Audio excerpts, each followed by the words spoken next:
Você já se perguntou por que é exigido de um cristão que ele seja santo? Para responder essa pergunta, nós precisamos voltar lá no começo, na história da humanidade.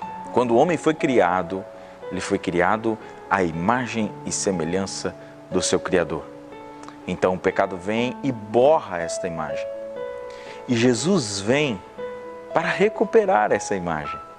E agora nós, os que servimos a Jesus, nós precisamos buscar a santidade para nos tornar mais parecidos com o nosso Criador. Não é à toa que Deus disse várias vezes na sua palavra: sede santos como eu sou santo. Esse é sinal de que é possível nós buscarmos cada vez mais ser parecidos com o nosso Deus. Isso é santidade. O que não é santidade? Não é santidade seguir um monte de regras. Isso não é santidade. Os fariseus seguiam muitas regras, uma lista extensa, e nem por isso eram santos. Até porque a santidade deles não partia do amor deles por Deus. Eles não queriam ser parecidos com Deus, eles queriam ser melhores do que os outros. Santidade que não parte do amor não é santidade. Logo, não pense que aquela pessoa que segue uma lista de regras, não faz isso, não faz aquilo, ela é santa. Necessariamente, não. Também não pense que ser santo é olhar para trás e dizer que as gerações anteriores eram mais santas do que a nossa, porque isso é um engano. As gerações anteriores sofreram tentações assim como a nossa. É claro que as tentações estavam num nível diferente. John Wesley, por exemplo, dizia que os jovens da sua época, eles precisavam ser menos frívolos. Isso é, eles ficavam jogando conversa fora depois dos cultos. Na cabeça de Wesley, eles estavam precisando ir para casa orar, ir para as noites de oração, porque jogar conversa fora era uma tentação da época. As nossas tentações hoje são outras, mas toda geração passa por um período de tentações. Nós lutamos, todos nós, todo crente luta contra o mundo, contra o pecado e contra a carne. Logo, você já sabe que não é santidade. O que é santidade então? Resumindo, santidade é querer ser parecido com o nosso Deus, ser consagrado a Ele, separado a Ele, uma vez que Ele já nos consagrou em Cristo Jesus, nos chamando de filhos amados. O apóstolo Paulo nos chama de santos, porque é isso que o Senhor pensa a nosso respeito. Agora, algumas dicas para que você possa viver uma vida santa diante de Deus, consagrada a Ele. E são dicas simples, coisas básicas, mas se você as aplicar, você vai ver a diferença que isso faz.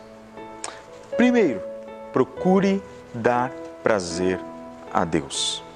Deus ama todo mundo, é verdade, mas não do mesmo jeito. Como assim? A Bíblia diz que o sol nasce para os justos e para os injustos. Você sabe que todas as pessoas no mundo experimentam algum tipo de amor, seja da mãe, seja do pai, seja da namorada, da esposa, dos filhos.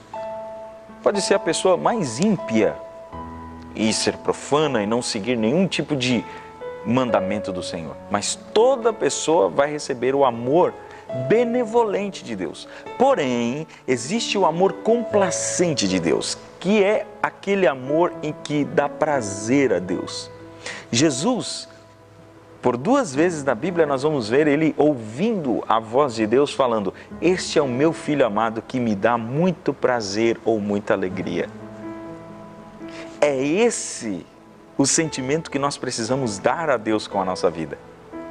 Ser amado benevolentemente por Deus é bom, mas eu quero ser amado complacentemente, que é, quero que Deus tenha prazer em mim, que Ele olhe para a minha vida e Ele tenha prazer em dizer: este é o meu filho amado. Como eu faço isso? Como dar prazer a Deus?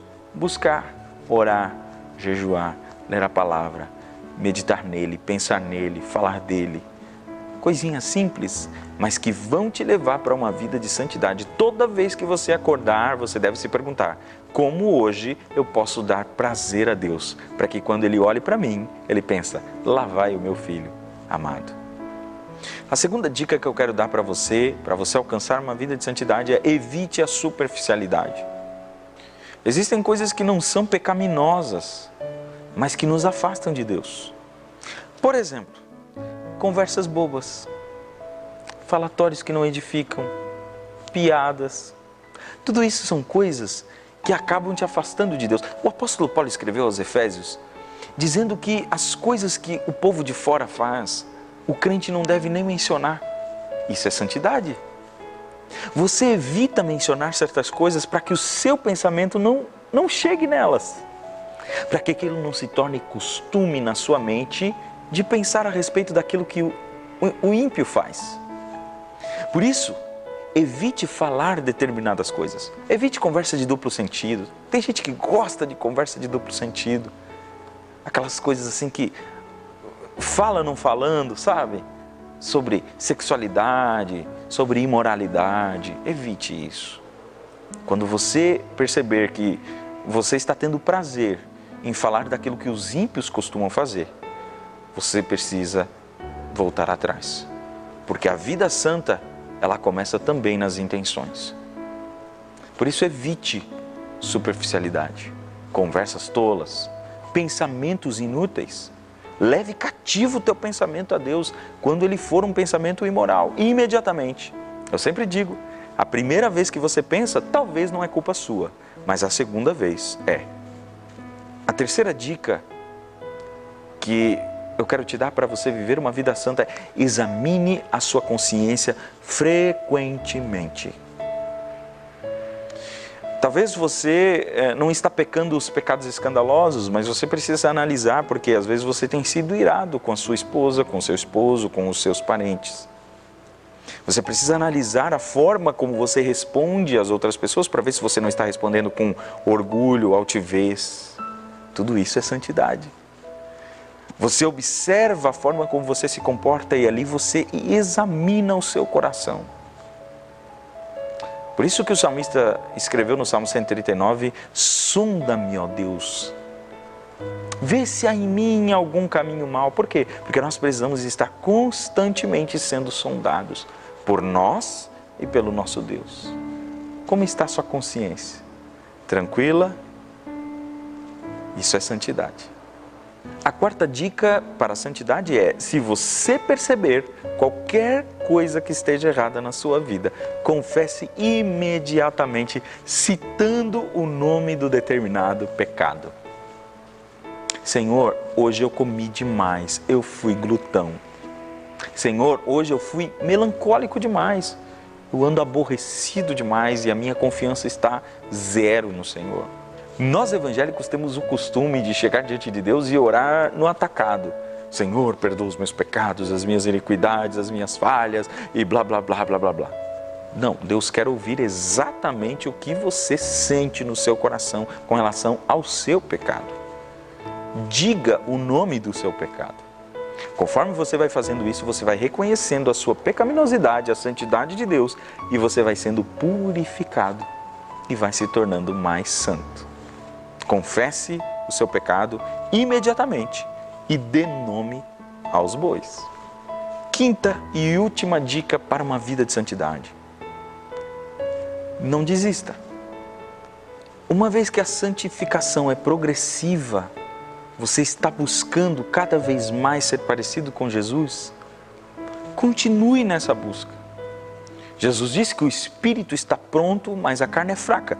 Mas a desculpa de que a carne é fraca não deve ser usada. Você deve usar a força da expressão: o espírito está pronto. Porque quanto mais você alimentar o espírito, mais santo você vai ser. Sabe, Deus olha para você como um filho amado. Deus olha para você como um santo.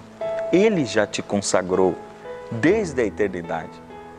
Agora, cabe a você viver uma vida consagrada para abrir o sorriso de Deus e fazê-lo feliz. Viva uma vida de santidade. Isso é possível. Isso é bom.